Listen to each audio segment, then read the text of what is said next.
The Greatest Unsolved Mystery, Evolution, blog written by Dr. Joe Dispenza, June 24th, 2016. Human evolution is perhaps one of the most fascinating unsolved mysteries there is. While it's a scientific fact that we did not evolve from Neanderthal, but coexisted with them, something seismic and unexplainable occurred in our evolution somewhere between 250,000 to 300,000 years ago. As animals and species evolved, their brain mass enlarged at the same ratio as their lungs, liver, stomach, and the rest of their physical structure. Most mammals reached the height of their evolution in brain complexity and mass around 250,000 years ago. Early humans should have developed and plateaued at the same rate as other animals during the period. Yet, something extraordinary happened: the human neocortex. The part of the brain responsible for higher functioning, such as sensory perception, motor skills, learning, reasoning, awareness, creativity, and conscious thought, underwent an enormous leap in overall mass and complexity within a short amount of time. This sudden acceleration in the volume and density of brain mass appears to have occurred spontaneously and unexplainably, as opposed to the normal linear course of evolution.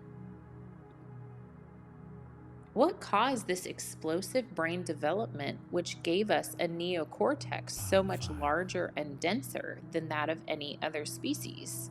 Why did the brain expand to such a great degree while the size of the head, both generally and in relation to the growth of the rest of the body, not keep pace? The overall volume of the human skull did enlarge to some degree, but not proportionally, the way animal evolution would have predicted. Scientists believe that if the human head had grown at the same rate of increase as the brain, the female pelvis could not have accommodated an infant's enlarged head circumference during birth. Even today, the human birthing process remains risky and difficult due to fetal head size. Back then, an increase in fetal head size without an increase in pelvic size would have accelerated infant and maternal mortality, and humans would have been eliminated as a species. One possible solution that Mother Nature rejected was merely to increase the size of the female pelvis to allow a larger fetal head circumference. We can only imagine what shape females would have evolved into had there been this increase in the size of the head. With such an increase in pelvic capacity, this probably would have forced early female humans back on four legs. Nature's solution to the need for a larger brain without a corresponding increase in skull size was simple and elegant. The brain folded in on itself so that about 98% of the neocortex is hidden within the folds. Just as the Japanese fan, when folded, hides its floral patterns beneath the surface, the new enfolded brain hides most of its gray matter and material. This design, which greatly resembles a walnut, is an efficient way to pack more material into a smaller space. The brain's folding in on itself was an adaptation that gave early humans crucial advantages over their species in their environment. By increasing the potential for early humans to grow in intelligence and in their ability to learn, without compromising the body in other ways, brain folding gave us an evolutionary edge that improved our species' changes for survival. Brain folding and the evolution of the new brain also gave humankind a potential for mental growth that we have barely tapped, even today. Present-day humans still have almost the same proportional brain mass as we did 250,000 to 300,000 years ago. Once we became a new species of humans with an enlarged new brain, we were no longer limited to traveling the long, linear evolutionary road that the rest of the planet's creatures had to follow.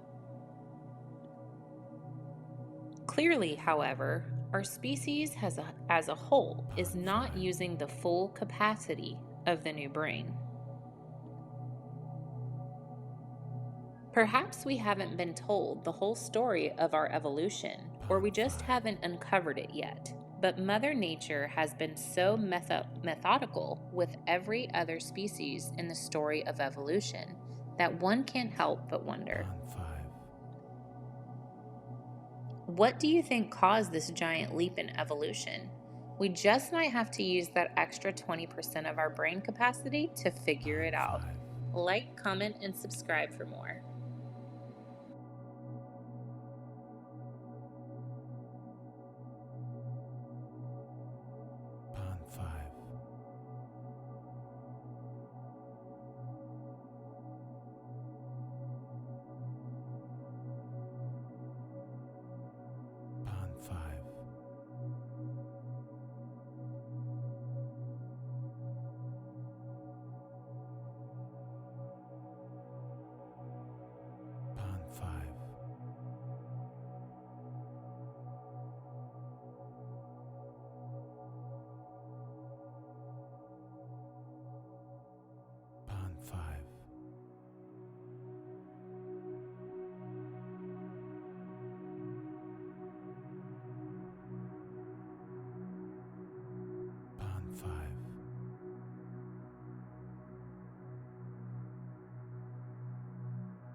Five.